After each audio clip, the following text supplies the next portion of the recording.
Hi, Zizaran here with a quick video about power leveling in Diablo 4. Those of you that played Diablo 3 might know that power leveling was very common where you could power level somebody else to max level in just minutes. And Diablo 4, I was about to say, is no different, but it is slightly different because it is a lot slower, but it is a lot faster than power leveling in other games. And obviously some games like Path of Exile does not have access to power leveling really.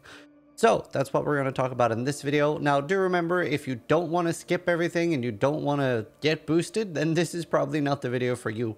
This is more for something for your 2nd or 10th character where you're kind of bored of leveling on your own and you just want to get to especially level 50 really quickly. So the first thing you do is you make a new character, and once you have that, you got to get yourself a friend that is high level. And at this point, you can just do the first capstone dungeon, and you just stay AFK at the start of the dungeon, because dungeon XP in Diablo 4 is dungeon wide. So that means that if somebody's killing something at the other end of the dungeon, you are still getting full XP.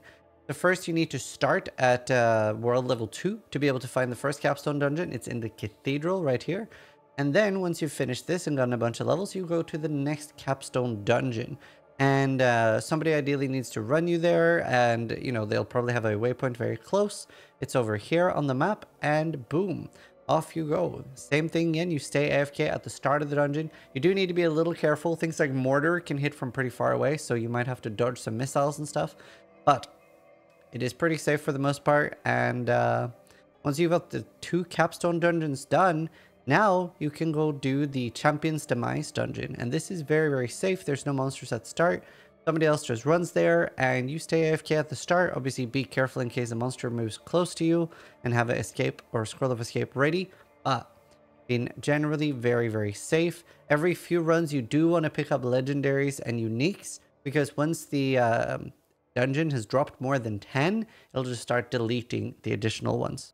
Now, you can do this very, very quickly to 50. It'll probably take you anywhere from like 20 to 40 minutes, depending on how fast the person boosting you is. You could technically have multiple people boosting you in this dungeon, but that seems a little overkill. It is a fast process anyway.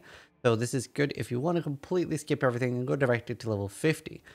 Now, once you are level 50, you unlock the Paragon system, and you can keep playing by your own in World Tier 3 and start doing dungeons for yourself. Or you could continue getting boosted by the same process. Obviously, you could get boosted all the way up to whatever you want, maybe 70, and then start doing nightmare sigils, etc. But yeah, I mean, this is completely up to you how much you want to get boosted, or if at all. Now, it is a very, very interesting thing to have in a game. I do wonder how many people like it versus don't like it. Obviously, you don't have to use it. However, when it's there, it might feel a little silly to spend hours to level up to 50. You can get somebody else to do it for you in like 20 minutes.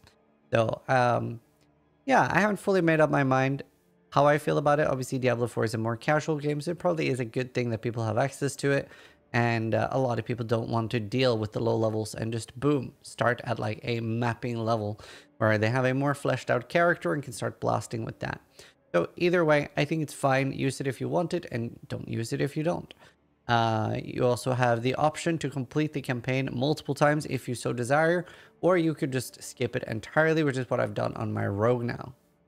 You do have to be a little bit careful what dungeons you're getting boosted in, or if you're doing nightmare sigils, because in especially nightmare sigils in some random dungeons, there will be an event proc on the last part of the dungeon where, you know, in some of them, well, the last objective is to kill a group of monsters, and that group of monsters selects the player they spawn on randomly.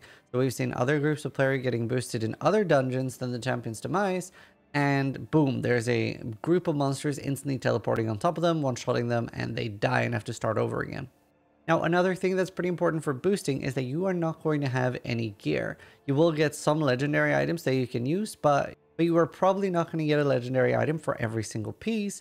You want to run down to the weapons vendor and the armor vendor and check that for any pieces you can use, so at least you're not like massively underleveled for the monsters you're fighting. That's actually the thing I was having as a problem on my rogue right now. Nugi boosted me to level 50 and I had level 30 gear, and yeah, it was rough. I was almost dying every single dungeon. My character wasn't very fleshed out, but eventually I was able to get gear, and now it's like starting to get pretty smooth. And remember, while the map is not explored, you do get every major town, so you can teleport between the multiple towns and check the vendor for armor and weapons and jewelry in every town. Either way, I would also love to hear your thoughts on boosting in a game like Diablo. Do you love it? Do you love being able to just instantly go to level 50? Or do you think people should have to level regularly for the first 50 levels? Let me know your thoughts down below. Either way, sub if you liked the video, or more importantly, try to die less than I do.